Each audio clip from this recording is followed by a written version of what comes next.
Eu acredito que toda patologia com uma gravidade que tenha, por exemplo, a hantavirose, ela tem uma mortalidade alta, né, de 20 a 50%, ela merece ser, sim, acompanhada e vigiada até para que isso não fuja para outros países, acabe contaminando flora de outros países e se torne um problema de saúde pública naquela região. Então, a OMS ela tem que monitorizar esse tipo de situação. Mas, por outro lado, esse vírus ele não tem uma capacidade de espalhar como outras patologias respiratórias têm, né? Mas ele passa pelo ar também, de pessoa para pessoa? Mas contato muito próximo e prolongado. Prolongado, próximo à pessoa? Não, tanto que num cruzeiro havia centenas de pessoas, ficaram semanas juntos, e o número de casos não é tão grande assim, apesar de ser um número significativo. E eu estava olhando a notícia, parece que teve que ficar quase 60 dias em quarentena, né? Sim, porque o período de incubação pode ser bastante prolongado dessa cepa argentina, principalmente, até 30 a 60 dias de incubação. Chega mais, que a conversa tá formada. Aqui, a pauta da semana vira bate-papo afiado com convidados que têm o que dizer. Informação, opinião e aquele ponto de vista que não apareceu no feed. Conversa formada. O que tá em pauta, tá em conversa. Olá, estamos iniciando mais uma edição do nosso podcast Conversa Formada. Toda quinta-feira às 6 da tarde a gente está junto com você no YouTube no ESC Oficial, na rádio no ESC FM em 106.7 e também no nosso canal do Spotify. Eu sou o professor Paulo, junto com o professor Alex, a gente está conduzindo esse projeto aqui na universidade. Tudo bem, Alex? Joia, Paulinho, mais uma vez gravando aí o Conversa Formada com um assunto muito interessante hoje. Muito interessante mesmo. Veja bem, parece que nem faz tanto tempo assim, mas faz todo esse tempo, 6 anos da Covid-19. É uma tragédia a nível global, nós tivemos aí 700 mil mortes no Brasil. De fato, algo que marcou toda a nossa sociedade. E agora a gente vem observando, principalmente na semana passada, uma notícia que chamou bastante atenção, a questão do hantavírus. Aí todo mundo começa, né? Notícia, o pessoal já começa a ficar alarmado. O que é essa situação do hantavírus? Num cruzeiro, as pessoas acabaram ficando em quarentena lá dentro, mais de uma dezena de pessoas infectadas, tiveram 2 mortes, e aí veio à tona essa discussão, né, que a gente traz aqui para o nosso podcast Conversa Formada, que é a seguinte: será que na área da saúde a gente aprendeu, em como sociedade, não só na área da saúde, aprendeu em como sociedade a enfrentar uma pandemia gigantesca?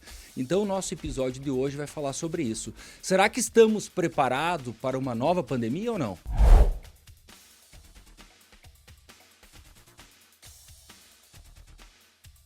Para conversar conosco hoje, nós temos aqui presente no estúdio o professor William Gavasso, que é enfermeiro e coordenador do curso de enfermagem da UniESC Joaçaba. Seja muito bem-vindo, professor William. Obrigado, Alex. Obrigado, Paulinho, também pelo convite. É uma satisfação enorme também estar falando com todos os nossos ouvintes, espectadores e mais que possam estar nos ouvindo e escutando, né, através do YouTube e do Spotify.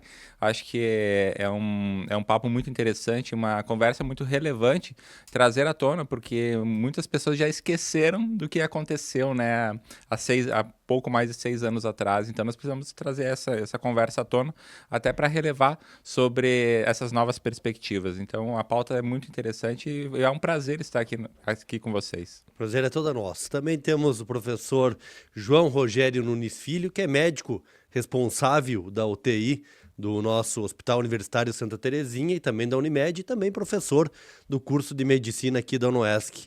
Professor João, seja muito bem-vindo ao Conversa Formada.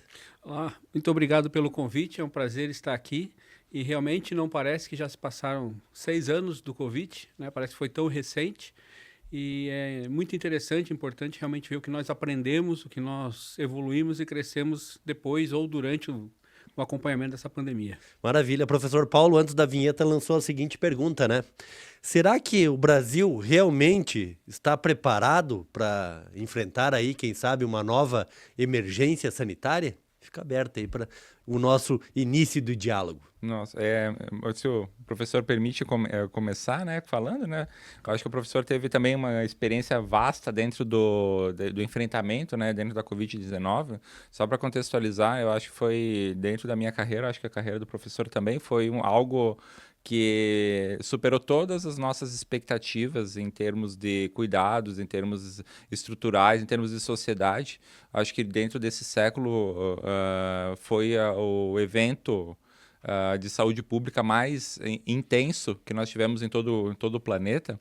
Então, isso trouxe inúmeras mudanças do ponto de vista tanto de convivência, tanto do ponto de vista também de cuidados humanos que foram tidos, né, durante aquele período e que hoje resultou em novos comportamentos, né? Nós tivemos, então, introdução de novas formas de tratar as pessoas. Então, foi aí que realmente, efetivamente, já existia algumas técnicas com isso, né? Mas foi aí que efetivamente nós tivemos o nascimento da telemedicina, tivemos aí efetivamente o nascimento dos teleatendimentos, que nós conseguimos então colocar essa nova perspectiva de atendimento, né, para as pessoas, e também conseguimos também ter um avanço muito importante, né, dentro das questões, inclusive de tratamento e de experiência com essas grandes catástrofes também.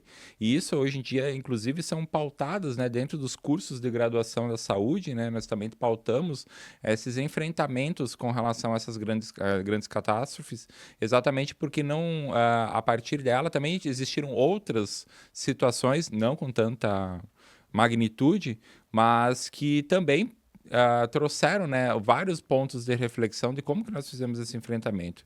E a sociedade, assim, ela teve uma grande evolução com relação a isso, mas ainda estamos aí com essa questão. No momento do estresse, todo mundo fica muito preparado, muito atento. Os primeiros anos, assim, nós tínhamos um cuidado muito intenso. Mas agora nós tivemos o quê? Nós já estamos num ponto, né, num momento histórico começando de relaxamento. Então, nós já percebemos, né, que vários dos cuidados que nós tínhamos antigamente já se foram, né? A gente teve várias questões aí que nós trabalhávamos, né, com relação a cuidados sanitários, a cuidados em saúde, que acabaram ficando um pouco por terra mesmo, sabe? E, inclusive, nós temos novas infecções que estão surgindo e vão continuar surgindo, né? É natural, né? É natural. A historicidade humana, ela traz isso, né? A história da saúde pública traz inúmeros eventos pandêmicos e endêmicos e epidêmicos que são consideráveis através de um contexto de que nós sempre nos cuidamos dentro de um lado, mas acabamos descuidando dentro do outro. Uma atenção muito voltada dentro de um lado e uma desatenção dentro do outro. Mas, mesmo assim, a gente ainda tem outras situações aí que nós precisamos nos preocupar também com relação à saúde pública. Eu queria saber do professor João, se a Covid acontecesse hoje, com os profissionais da saúde sabendo hoje o que não sabiam há 6 anos atrás, a gente teria 700 mil mortes no Brasil ou não?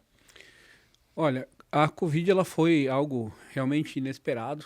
Nós atravessamos a pandemia também do H1N1, né, mas foi de uma magnitude menor, como o professor falou.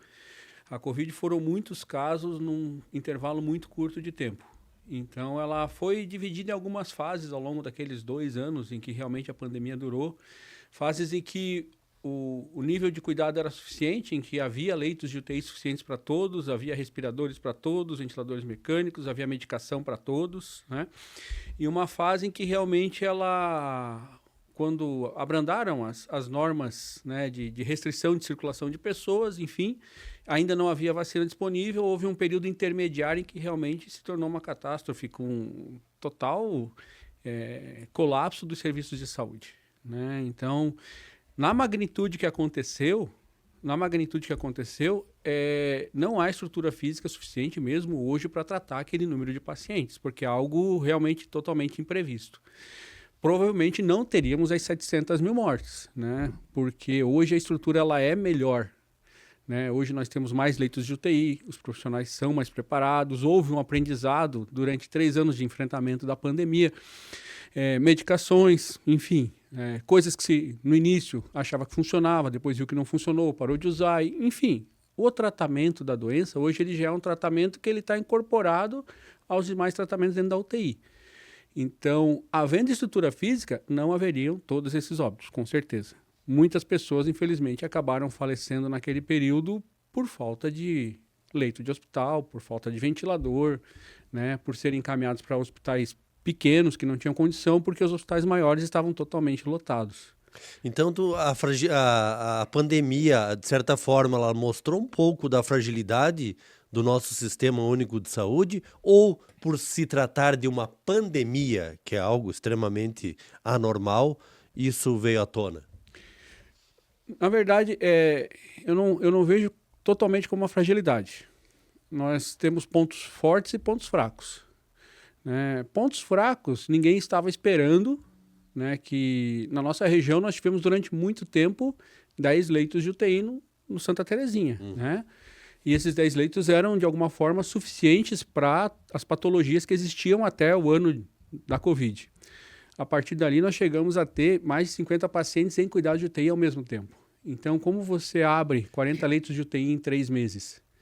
É impossível, praticamente, não é? Falando isso, o Hospital Universitário de Santa Terezinha. Sim. De Joaçaba. Sim, Joaçaba. nós tivemos mais de 40 pacientes em cuidado de UTI ao mesmo tempo. Ao mesmo tempo. Teve uma UTI específica, né? Que foi uma UTI Específica Covid. provisória, foi formada naquela época também uma UTI provisória, né? Sim. Exatamente só para trabalhar só com Covid naquela época. Só com Covid. Então, eram utilizados equipamentos que eram do centro cirúrgico, as cirurgias pararam de acontecer, porque tinha que descer, né, os respiradores para poder atender esses pacientes, respiradores de outros hospitais menores que vinham para cá.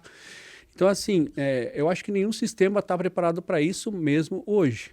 Mas, por outro Seja lado... num grande centro Sim. ou numa pequena cidade. Seja Joaçaba ou Rio de Janeiro. Se formos lembrar, Chapecó abriu o hospital de campanha, entenda? O hospital de campanha entendo. Não foi? Sim, Então, entendo. e as grandes cidades também, muitas colapsaram, né? Então, realmente, é uma situação muito difícil. Por outro lado, o Sistema Único de Saúde, num tempo curto, disponibilizou vacinas para todos, né? Que em outros locais do planeta talvez não tenha sido assim. Né? O Sistema Único conseguiu mobilizar ventiladores, por exemplo, lá de São Miguel do Oeste, entregar aqui no Santa Terezinha, para que nós pudéssemos usar no período de maior necessidade. O Sistema Único de Saúde abriu todas as UTIs, que quem financiou a abertura das UTIs foi o SUS. Então, é claro, fragilidades existem, mas também foi esse sistema que nos permitiu atravessar a pandemia. E acredito que ele também saiu fortalecido de alguma forma. E a pandemia, assim, nós podemos colocar que foi uma situação atípica, completamente atípica da saúde. Sim. Porque é um evento que na humanidade nós não tínhamos um registro de uma pandemia tão intensa como foi a do Covid. E a situação maior com ela foi a questão do colapso em função a grande elevação do número de pacientes que tinham que ser atendidos em pouco tempo e com suporte que estava limitado. Tá? Então, isso resultou nesse tipo de situação que fez com que fossem tomadas medidas tanto de saúde pública como medidas sociais, né, naquela época, exatamente de alguma forma para se tentar conter. Ainda hoje há aquela discussão, né, foi feito certo ou foi feito errado? Naquela época não se tinha noção do que era certo, o que era Foi errado. feito que era cabível para o momento. Foi feito Era uma que doença era uma doença completamente nova. E ainda assim, a UNOESC, mantendo hospitais, tem a situação de ensino além da saúde. E eu queria saber de vocês, naquele período de caos total para os profissionais da área da saúde, como é que foi a relação professor-aluno, seja no curso de enfermagem, da medicina, porque eu acredito que aqueles alunos que quando estavam na universidade, que passaram pelo momento da pandemia, o aprendizado foi na marra, na falta de outra palavra, assim, porque tiveram que estar lá e ajudar. Vocês podem falar um pouquinho como é que é o processo dos alunos atuando durante a pandemia? Naquela época, naturalmente, todas as aulas práticas elas foram suspensas, né, durante aquele período, né, e exatamente eles não puderam adentrar no hospital por muito tempo. Nós tivemos que fazer readaptar o nosso modelo, né, de gestão de aula para o modelo remoto, né, assim, a UNOESC ofereceu toda a estrutura necessária. Eu acho que foi também uma questão também de revolução educacional, né, trabalhando sobre isso, esse ponto de vista também. Porque em tão pouco tempo poder ser disponibilizado ferramentas e formas de você trabalhar, né, de maneira remota com os estudantes, e fez com que também os professores tivessem que se reinventar com relação às suas metodologias, porque até então nós pegávamos alunos, reuníamos, levávamos para o laboratório, fazíamos uma prática lá, e naquele momento, o que aconteceu? Fechou tudo, não podia levar o aluno, o estudante para dentro do laboratório, não podia levar o estudante para lugar nenhum, e nós tínhamos que fazer aquela adaptação via remota. Então, isso condicionou um período de adaptação muito grande, que depois, com o aparecimento da vacina, isso daí foi se retomando gradativamente, né? O retorno da presencialidade acho que foi um evento muito importante. Só que nós temos alguns estudantes que adentraram na época da pandemia ou na parte final da pandemia que ainda estão se formando agora, se formaram ano passado, se formaram agora e que naturalmente, né, levaram um pouco dessa experiência, um pouco desse viver a pandemia também para suas formações. E então, dentro desse contexto, esse ponto de vista, aí, falando sobre a questão educacional, a gente teve que se reinventar completamente, mostrar os protocolos, as coisas assim, mas ao mesmo tempo de você estar vendo e não estar vendo o estudante, porque você tinha ele naquele momento, e demonstrar isso também foi uma coisa, um desafio muito interessante, muito importante para a gente. Professor João, né, chefe responsável pela UTI do UST aqui em Joaçaba, fazendo um recorte daquela época da pandemia, da UTI, né, que de 10 leitos fomos aí para 40, 50 leitos aqui no Hospital Santa Terezinha, e para os dias de hoje. Houve algum aprendizado, houve alguma reestruturação, no que eu digo em termos de estrutura, dentro dessas unidades? Sim, nós não tivemos 50 leitos de UTI, nós tivemos 50 pacientes em cuidados de UTI. Né? Efetivamente, eles ficavam em locais diferentes do hospital porque não havia UTI para todos, mas eram leitos, né, com médico, enfim, com a estrutura de UTI. Na época, foram abertos mais 15 leitos de UTI, então foram para 25, mas chegamos a ter 50. Então, vê realmente como houve o colapso. Mas sim, de lá para cá, muito aprendizado aconteceu, né? Hoje a nossa UTI tem 20 leitos aqui no Santa Terezinha. Na cidade são 47 leitos hoje, né, de UTI. Mas principalmente eu acredito na dinâmica das equipes, porque foi uma época realmente assim, de muito aprendizado, junto com uma doença nova que estava surgindo, e de fortalecimento muito do trabalho multiprofissional dentro da UTI. Porque no Covid, a participação do fisioterapeuta, da enfermagem, sim, da nutrição, ela é essencial, assim, não que já não seja em todas as outras patologias, mas nessa principalmente pela gravidade dos pacientes. Então eles têm que ser pronados, eles têm que virarem com a barriga para baixo, mesmo em ventilação mecânica. Isso na época tinha fotos na internet, né? Enfim. Então isso precisa estar toda uma equipe treinada para fazer isso, para você não entubar o paciente quando ele vira, para que ele não faça feridas, não faça lesões. Então cuidado de enfermagem, a fisioterapia, o cuidado de 40 ventiladores, 50 ventiladores mecânicos ao mesmo tempo, porque você tem que monitorizar máquina por máquina. Então, o fisioterapeuta, eu vejo que houve um crescimento muito grande nesse cuidado dele dentro da UTI a partir da pandemia da Covid. E um desenvolvimento muito grande da ventilação mecânica também. Então, eu acho que o multidisciplinar foi o que mais saiu fortalecido. Então, a gente observa que boa parte da estrutura, dos profissionais, a intercomunicação entre as áreas, pelo que vocês falaram, está funcionando muito mais do que antes. Agora, eu acho que uma coisa não melhorou da pandemia para cá, que é a fake news. A gente vem observando que lá na pandemia, se não existisse a fake news, muita coisa poderia ter sido evitada. Infelizmente, tem muita gente que dissemina notícia falsa, né? E assim a gente está observando também com a situação do hantavírus, que inclusive no próximo bloco a gente vai falar sobre isso. Mas eu queria falar que vocês falassem um pouquinho sobre fake news. Do momento da pandemia e hoje, vocês da área da saúde, a disseminação de informação falsa atrapalha o trabalho do profissional da saúde e em que nível? E naquela época atrapalhou muito, na verdade, o nosso trabalho. Na época da pandemia eu trabalhava na Secretaria de Saúde de Erval e trabalhava tanto na assistência como na gestão lá do município. E nós iniciamos com o processo principalmente da vacinação. Então, hoje nós podemos observar que existem duas linhas que dividem a pandemia, né? Uma antes e outra depois da vacinação. Isso é notório. Nós observamos que a partir do momento que nós vacinamos, independente de qual o imunobiológico nós iniciamos, né? Iniciamos aquela época lá com o Coronavac, se eu não me engano, que era o nome da vacina, que era considerada a mais primária de todas, com a população, iniciamos com a população idosa e automaticamente nós íamos monitorando a epidemiologia, né, do desenvolvimento da doença dentro dos municípios, através também do centro de triagem, que também tinha naquela época também. A gente começou a observar que os idosos foram os primeiros a receber as vacinas e automaticamente os idosos diminuíram o índice de infecção pelo coronavírus. E daí aqui o que acontece? Daí depois os jovens começaram a ser. Então, a partir do momento que nós íamos preenchendo uma lacuna com a vacinação, nós íamos preenchendo essa lacuna também. Muitos questionaram as ações de longo prazo, de curto prazo, mas naquele momento foi o que mais trouxe a efetividade. E o que aconteceu? Aconteceu que muita disseminação de falsa informação.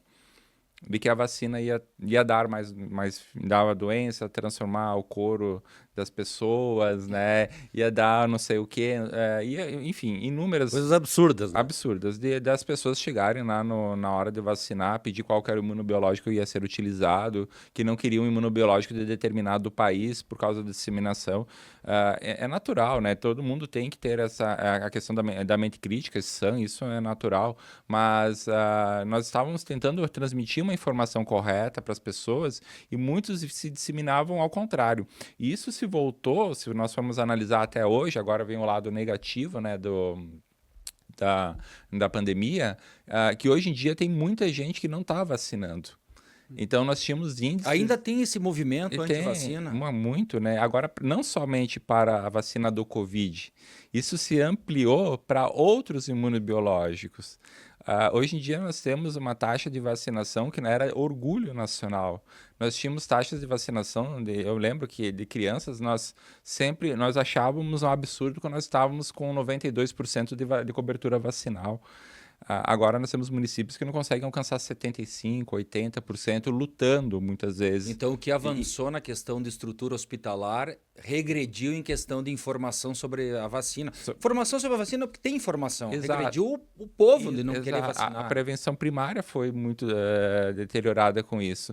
E naturalmente algumas doenças que já eram controladas, nós tivemos síndromes diftéricas, coqueluche, em alguns casos aqui no estado que foram reintroduzidos em função disso também, sabe? Que não tivemos mais aquela grande cobertura que nós tínhamos anteriormente. E uma das nossas maiores preocupações em médio e longo prazo é a reintrodução de doenças que já são controladas, como, por exemplo, a poliomielite, que nós temos desde 1990, nós não temos um caso de poliomielite no Brasil em função do quê? Da própria vacinação. Pode-se questionar que a vacina da gotinha dava paralisia flácida aguda, entre outras situações. Hoje em dia ela é totalmente injetável, muito mais segura do que era, mas realmente, em termos de saúde pública, elas contribuíram enormemente. Então, inclusive as pessoas hoje também têm uma dúvida, inclusive até com as vacinas da rede pública. Sim, uma diferenciação, né? Exato. Que acho que é mais fraca. Exato, e a gente tem o Programa Nacional de Imunização, é um dos mais antigos e mais eficientes do mundo. Assim como o Programa de Doação de Órgãos, o SUS, como o doutor colocou anteriormente, ele tem programas que são exemplos mundiais. O México atualmente está adotando um sistema exatamente igual ao Brasil, vai adotar um sistema único de saúde, né, no México também, em exemplo ao programa brasileiro, exatamente nisso. Então nós tivemos um fortalecimento, né, isso é uma visão, né, um fortalecimento maior da atenção secundária e terciária. A gente pode observar de Joaçaba, nós tínhamos 2 hospitais praticamente, hoje nós temos 3 hospitais bem funcionantes e tivemos uma redução na atenção primária em saúde. Diminuímos algumas questões relacionadas à vacina, não por questões dos profissionais, por questões da adesão da população sobre essas outras medidas de saúde. E tudo começou com essa questão das fake news que começaram lá, começou-se a colocar uma dúvida que existia ou não existia. Normalmente essas dúvidas eram impostas por influenciadores, hoje em dia nós temos inúmeros influenciadores com isso, e essas influências trouxeram a dúvida e fizeram com que ele perdesse a credibilidade de programas que notadamente eram extremamente eficientes. Realmente é uma pena, né? Bom, eu vou pedir licença para vocês, porque a gente, pelo tempo, tem que fazer um rápido intervalo.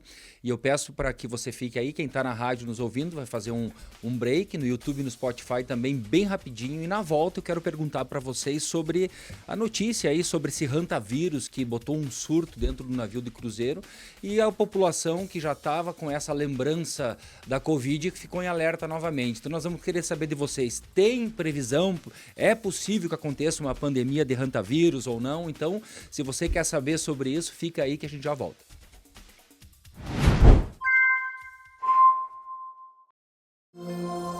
Quando algo faz parte da vida, o futuro acredita em você. Enfrentando de cabeça erguida, só o melhor faz você crescer. Viver, sonhar, é acreditar que pra vencer precisa de um novo você. O Noesc é parte da vida, pro melhor que existe em você. O Noesc é a sua vida, construindo um novo você. É mais que um curso, é mais que universidade. Aqui o futuro já é realidade. É mais por você, nossa prioridade. Ensinar a vencer é a nossa verdade. O Noesc é parte da vida, pro melhor que existe em você. O Noesc é a sua vida, construindo um novo você. O Noesc é parte da vida.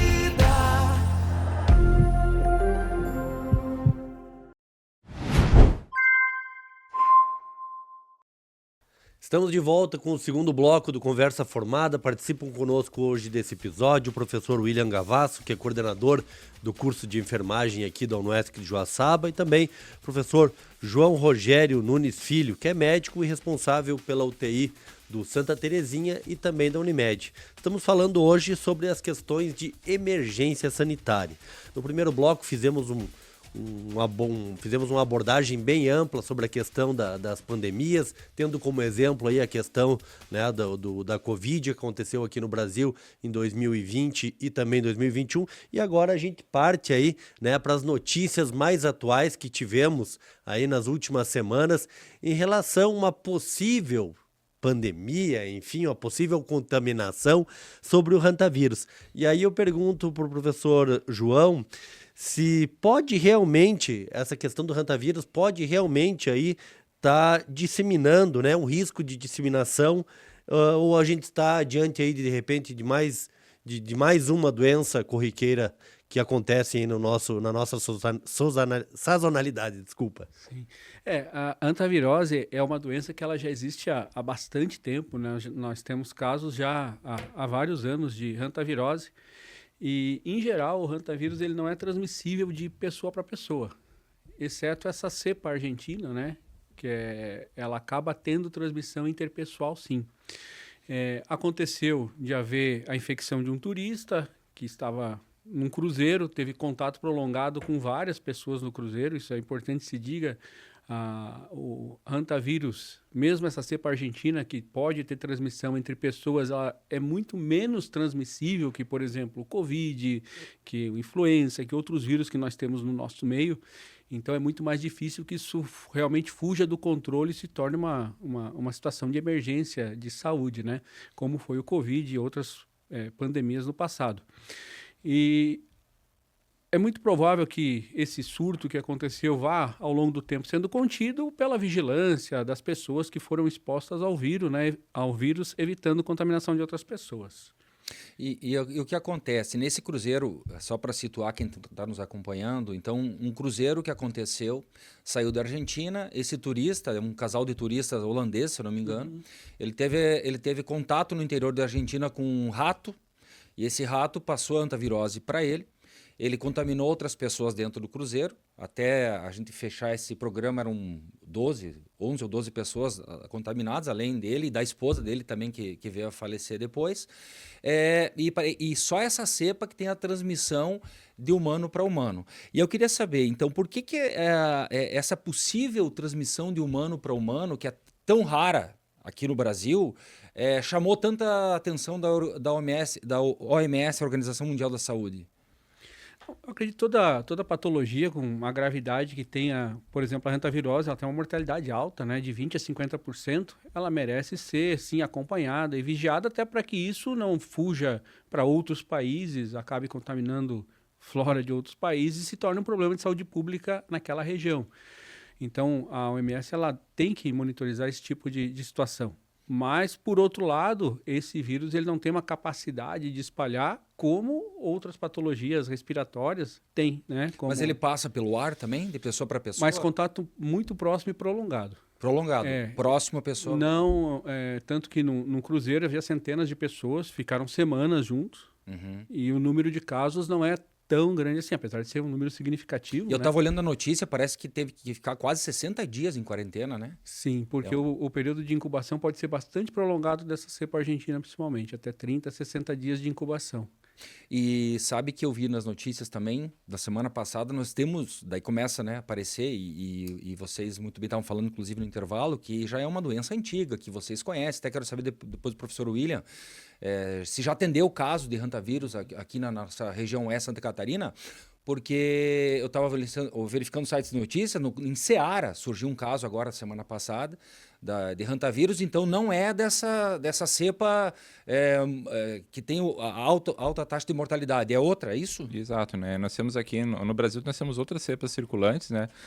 Como o doutor João chamou a atenção, todo o trabalho de vigilância, ele é feito no aparecimento de casos novos, de variantes, né? Com relação ao aparecimento, principalmente vírus, eles têm capacidades mutantes muito grandes, através da transmissão de uma pessoa para outra, ou as reinfecções de uma determinada pessoa podem causar o aparecimento de vírus mutantes, que podem aparecer. Então, essa vigilância com esse novo comportamento que foi observado nessa cepa, ela traz uma relevância em saúde pública nessa questão de observância, certo? E, atualmente, né, depois, que nós estávamos fazendo um link com o bloco anterior, que nós estávamos falando sobre a Covid, uma das questões que melhorou foi a questão de vigilância. Hoje em dia, nós estamos muito mais atentos ao aparecimento de novas doenças. Então, qualquer nova doença que aparece, que tenha um caso de disseminação importante, já gera um alerta muito maior do que se gerou na época do Covid. Na época do Covid se gerou um alerta, mas nem tanto, sabe? E quando se viu, já tinha se disseminado por tudo. Hoje já tem um alerta muito maior. Se esse caso tivesse acontecido, vamos supor, há 7 anos atrás, talvez a medida de vigilância ela não teria sido tão relevante e não teria trazido o caso para cá. Mas esse mesmo contexto, hoje, é muito mais bem observado e isso ajuda a limitar. Nós tivemos outras situações de potenciais pandemias, monkeypox e outras aí que surgiram durante os anos aí, que foram muito bem delimitadas. E como o doutor também colocou anteriormente, aqui na nossa região nós já tivemos casos, inclusive tivemos um caso de surto, se eu não me engano, de 13 a 15 anos atrás. Tivemos um caso de um surto isolado aqui na nossa região, também com alguns casos em que houveram internações de UTI. Se eu não me engano, foram 3 ou 4 casos naquela época. Sem mortes, foram estabilizados, se eu não me engano, naquela época, não me recordo todo o processo, mas que foram muito bem conduzidos aqui na região, foram delimitados, não, se hoje acontecesse, teria uma relevância muito maior, mas naquela época, como foi pré-Covid, foi uma coisa muito delimitada e muito restrita. As pessoas hoje em dia nem lembram. Nem virou notícia. Nem virou notícia, nem lembram que tem hantavirose aqui na nossa região, sabe? E assim, como os ratos, né, de bambu, eles são comuns aqui na nossa região, pode haver infecções por esse... Então é rato de bambu, para Isso. explicar para quem está nos acompanhando. Então é o rato que ele se procria onde tem bambu. Isso mesmo, né? Nas regiões ali onde tem bambu também, acho que o doutor também pode explicar melhor, né, do que eu nessa questão, né, com relação à transmissibilidade, mas e normalmente ele não ocorre pelo contato com a urina ou secreções do rato, não é nem por mordida, lambida, nem você... Mas respirar, o cheiro. Exatamente. Esse cheiro que entra pela via respiratória, o ser humano acaba adquirindo. Inclusive, eu lembro que num desses casos, daquela época que teve o surto aqui, o senhor que teve a doença, ele pegou a hantavirose porque ele foi mexer no seu carro, que estava dentro de um galpão, um carro mais antigo, foi mexer no motor. Quando ele abriu o carro, ele viu que pulou um rato. E daí ele não fez nada, o rato só pulou e foi embora. Nem encostou nele. Só que ele disse que sentiu o cheiro de urina. Então isso levantou a suspeita, que foi feito o exame naquela época e foi diagnosticado com ele também, sabe? Ainda que foi feito muito precocemente por essa coleta de informações que foram feitas. E o tratamento daí é remédio, interno. Uhum. O tratamento é suporte, né? Basicamente é ir tratando as complicações, mas a hantavirose brasileira, então, né? Falando de Santa Catarina aqui, não é transmissível de pessoa para pessoa, não é essa situação. Ela é transmissível a partir do rato silvestre, né? Que é esse rato marrom, que habita em áreas com bambus, enfim. ocasionalmente ele vai invadir uma casa, um galpão à procura de comida. Né? Então é comum em galpões de milho que ele invada para procurar comida e ele acaba urinando ali, né, no local. E o que acontece é que a urina, ao longo do tempo, ela vai secando e o vírus está presente ali. E quando ela seca, ele vai formando um aerosol. Então, quando muitas vezes o dono do galpão, como ele foi lá no carro ou vai mexer no milho, ele levanta aquela poeira que estava com a urina seca já, ele acaba inalando. É ali que ele acaba contraindo a hantavirose aqui Então não no tem Brasil. nem como dizer uma dica da pessoa se cuidar, porque que nem ele teve que mexer no carro, o rato pulou, estava ali. Em épocas de surto, em épocas de surto, o que acontece é essas recomendações de, primeiro, você tem um paiol que está fechado há mais tempo, tem milho, tem rato silvestre circulando, você não vai varrer o paiol. Evita levantar aquele pó. Então você tenta umedecer o chão do paiol para não levantar pó, usa máscara, ventilar, construir paióis assim um pouco acima do chão para que o rato não tenha um acesso tão fácil. Né? Então, em alguns períodos de tempo, o rato prolifera um pouco mais e acaba invadindo os paióis, né, para uma população maior e acaba tendo esses casos de hantavirose aqui no nosso meio. Né? Nessas situações, é claro, as pessoas vão procurar a recomendação e as recomendações são essas: manter o paiol limpo, não varrer, não levantar poeira, umedecer o chão antes de fazer qualquer coisa, usar uma máscara de proteção para que não tenha contato com esse aerosol onde pode ter a urina do rato seca.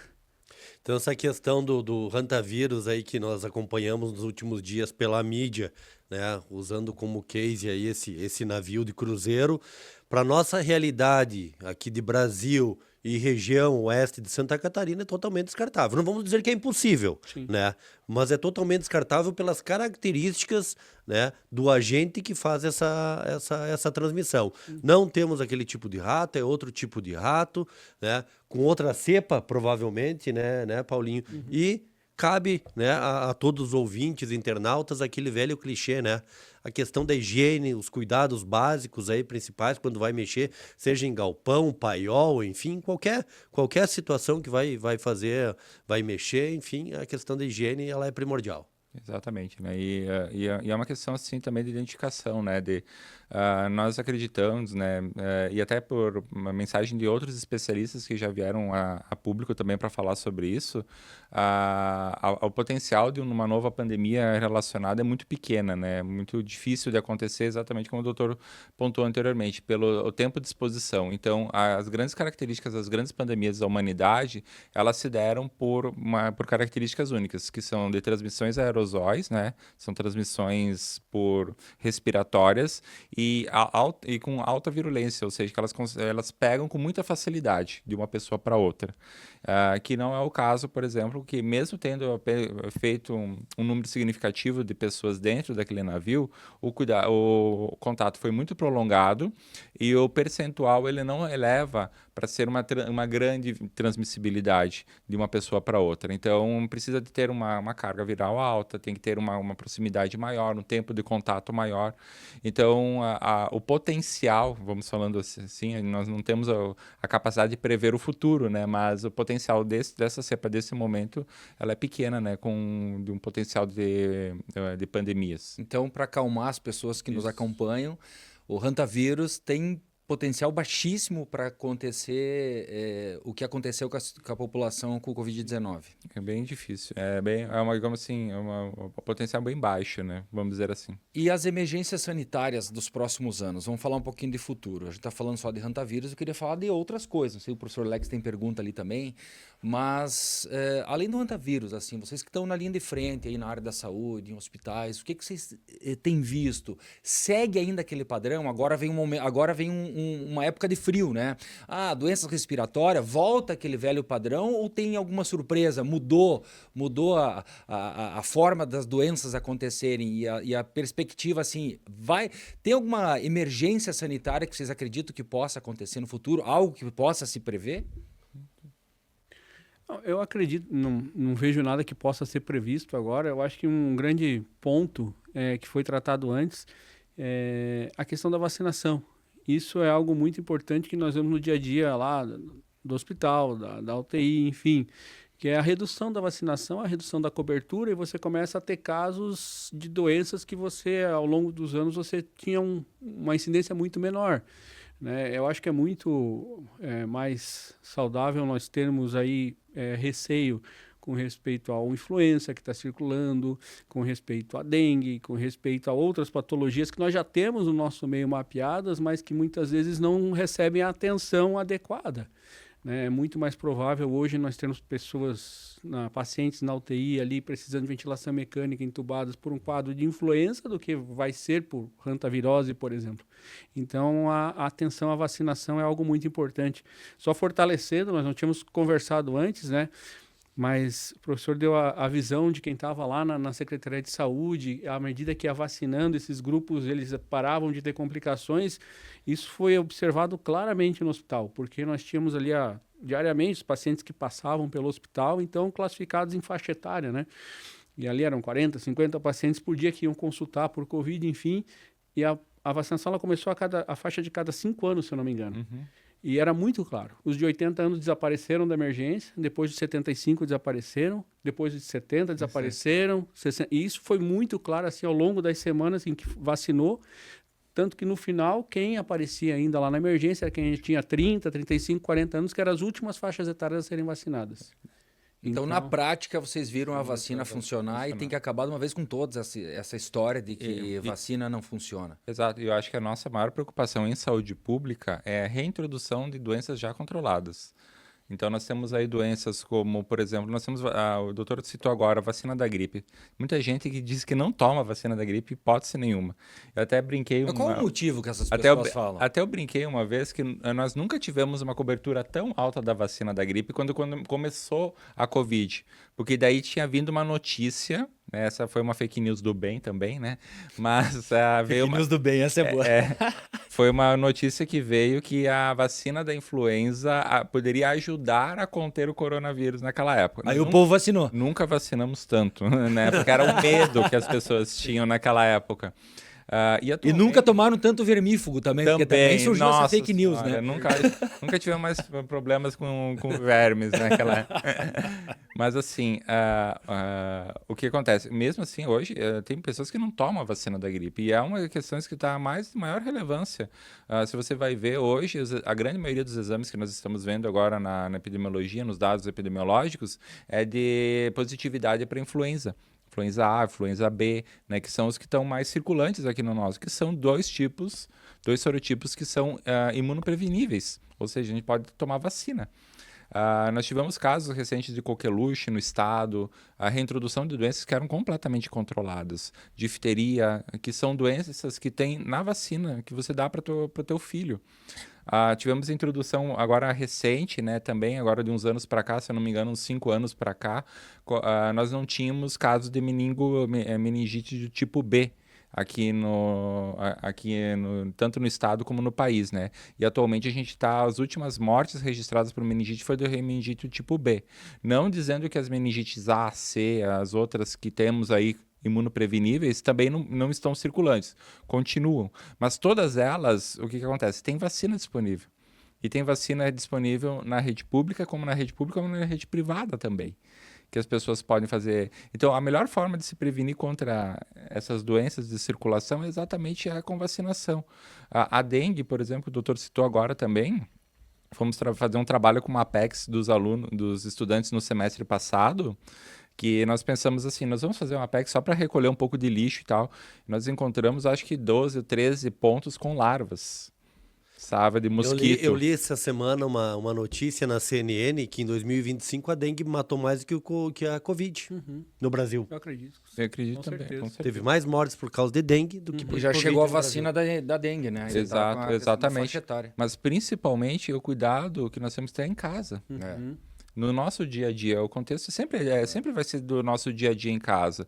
Manter o seu cuidado em casa. Todo mundo sabe como cuidar da dengue. Às vezes as pessoas só não tiram aquele capricho de lembrar, executá-lo. Né? Tá lembrando de limpar o pratinho da flor. Isso. E às vezes nós pensamos muito no tratar e nós temos que falar muito mais no prevenir. Certo? Hoje em dia nós temos também, já foi falado muito sobre o contexto de doenças crônicas também, né? Hoje temos muito mais pessoas se cuidando, então elas têm que se cuidar em termos gerais, com alimentação, com isso, com vacinação. Eu acho que nós temos que trazer, né, esse ponto que a vacinação sim é muito segura. Nosso sistema de vacinação brasileiro ele é extremamente seguro. Desde o fabricante até existe uma rede de frio muito responsável. Eu digo assim que eu já tive casos, por exemplo, quando eu trabalhava na gestão, que a gente teve que jogar fora 50, 60 mil reais de vacina, porque nós não pudemos garantir que essa vacina estava eficiente porque teve uma queda de energia durante a noite e a nossa geladeira pifou. Então tivemos que jogar fora as vacinas. Então, Muito bem cuidado, né? Exato, então se cuida muito isso. É natural que ninguém quer jogar 50, 60 mil reais fora, mas o cuidado que tem que se ter, ele é extremamente rigoroso. Tanto na questão de validade, prazos, vacinas, registros de lote. Hoje nós temos um monitoramento tão preciso dos registros de lotes dentro do Brasil que nós sabemos cada dose que sai lá da fábrica em qual pessoa ela foi aplicada. Desde o dia todo o trajeto dela. Então esse é um sistema logístico muito bem estruturado e provém do sistema público. Antes de encerrar, Alex, eu queria aproveitar, eu gostei que o professor William falou de fake news do bem. Opa. Então eu vou aproveitar para lançar uma fake news do bem aqui hoje. Diga lá. Então olha só, eu vou dizer para você que está nos acompanhando o seguinte: todo e qualquer tipo de vacina emagrece. Porque aí o povo tá com a mania de tomar coisa para emagrecer. Aí vamos dizer o seguinte, a vacina do Covid, ela emagrece também, tá? A vacina da dengue que tá vindo, ela emagrece. Da gripe, né? A Da vacina, influenza. o Zé Gotinha emagrece também. também. Todas as vacinas emagrecem. Então agora vocês vão observar no posto de saúde, no hospital, aumentando a procura por vacina. Essa é fake news do bem, né? Outra Deixar fake claro aí news do bem, para os exatamente. nossos ouvintes e para os nossos Eu internautas. falei isso porque logo nós vamos gravar um programa aqui sobre o Monjaro. Com os profissionais da área da farmácia, da saúde também, né? E aí eu lembrei disso, vamos lançar essa fake news do bem, a vacina emagrece. Emagrece. Muito bem, agradecer aos colegas, né, Alex? Isso aí, professor João, obrigado pela participação e espaço aí para suas considerações.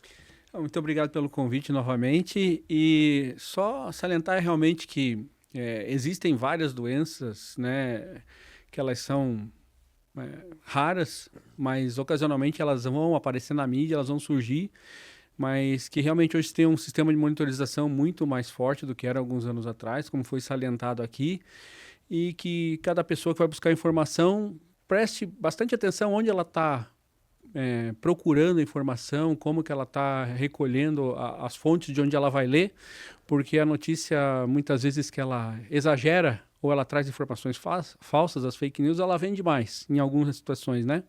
Então, que procurem locais confiáveis, como o site do Ministério da Saúde e outros locais de acadêmicos para se informar a respeito de doenças novas e reforçando a necessidade da vacinação para todos. Maravilha. Professor William, obrigado pela parceria de sempre. Eu agradeço aí pelo convite, né? Foi um prazer também estar aqui ao lado do Dr. João também. Sempre um prazer estar acompanhando o doutor também no dia a dia, né? Obrigado, Paulinho, também pela oportunidade e agradeço a todos aí também por terem dado essa audiência para nós aí também. Maravilha. Paulinho, obrigado pela parceria e até o próximo episódio. Até o próximo episódio. O encerramento é teu. Beleza. Professor Alex, obrigado aos profissionais da saúde que estiveram aqui conosco falando sobre essa situação. A gente agradece. Dizer para vocês que nos acompanham que a gente sempre está no ar com episódio inédito nas quintas às 6 da tarde, seja no YouTube, no Spotify ou na Rádio Noesc, até a semana que vem com um novo assunto. Semana que vem tem mais Conversa Formada com os assuntos que estão em pauta em seu feed. Acompanhe pela Rádio Unoesc FM, YouTube e Spotify, porque o que tá em pauta tá em conversa.